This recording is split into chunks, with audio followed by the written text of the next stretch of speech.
SFI Kannur head post ഓഫീസിലേക്ക് നടത്തിയ മാർച്ചിൽ സംഘർഷം. ജലപീരങ്കി വാഹനത്തിന് മുകളിൽ കയറി നോസിൽ തകർക്കാനും ശ്രമം നടത്തി. ശക്തമായ ജലപീരങ്കിയിൽ വിദ്യാർത്ഥികൾ തെറിച്ചു വീണു. അവകാശ പത്രിക മാർച്ചാണ് അക്രമാസക്തമായത്. നൂറുകണക്കിന് വിദ്യാർത്ഥികൾ പങ്കെടുത്ത വൻ പ്രതിഷേധമാണ് കണ്ണൂർ ഹെഡ് പോസ്റ്റ് ഓഫീസിന് മുന്നിൽ SFI നടത്തിയത്. പ്രകടനമായി എത്തിയ പ്രവർത്തകർക്ക് നേരെ പോലീസ് ജലപീരങ്കി പ്രയോഗിച്ചു.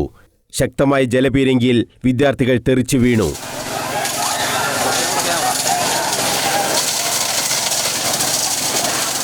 ഇതിൽ പ്രകോപിതരായാണ് SFI പ്രവർത്തകർ ജലപീരങ്കി വാഹനത്തിന് മുകളിലേക്ക് കയറിയത്. ജലപീരങ്കി വാഹനത്തിന്റെ വെള്ളം ചീറ്റുന്ന നോസിലും തകർക്കാനുള്ള ശ്രമം ഉണ്ടായി.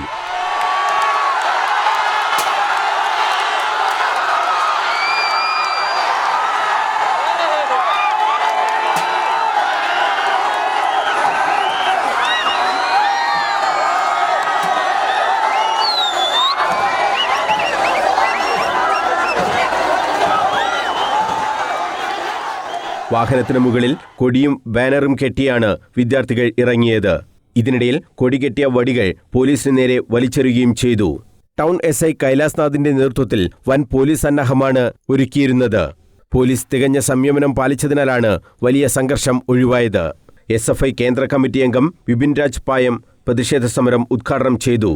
നീറ്റ് ചോദ്യപേപ്പർ ചോർച്ചയിൽ മുഴുവൻ കുറ്റവാളികളെയും ജയിലിലടക്കുകയും കേന്ദ്രമന്ത്രി ധർമ്മേന്ദ്ര പ്രധാൻ രാജിവെക്കുകയും ചെയ്യാതെ ഈ പ്രക്ഷോഭം അവസാനിക്കില്ലെന്ന് സമരം ഉദ്ഘാടനം ചെയ്ത SFI കേന്ദ്ര കമ്മിറ്റി അംഗം വിപിൻ രാജ് പായം പറഞ്ഞു. ഞങ്ങളെ കൊലപ്പെടുത്തിയാലും ഞങ്ങൾ തിരിച്ചു പോകില്ലെന്ന് പ്രഖ്യാപിച്ചുകൊണ്ടാണ് ആ രാജ്യതലസ്ഥാനത്ത് സമരത്തിന് നേതൃത്വം കൊടുത്തുകൊണ്ടിരിക്കുന്നത്.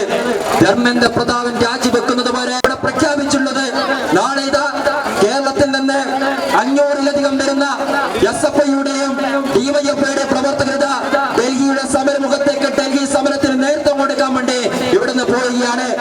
ജില്ലാ പ്രസിഡന്റ് TP ആദർശ് അധ്യക്ഷത വഹിച്ചു. ജില്ലാ സെക്രട്ടറി ജോയൽ തോമസ്, നേതാക്കളായ സ്വാതി പ്രദീപൻ, KP അലീഷ, KK ഗിരീഷ് തുടങ്ങിയവർ സംസാരിച്ചു.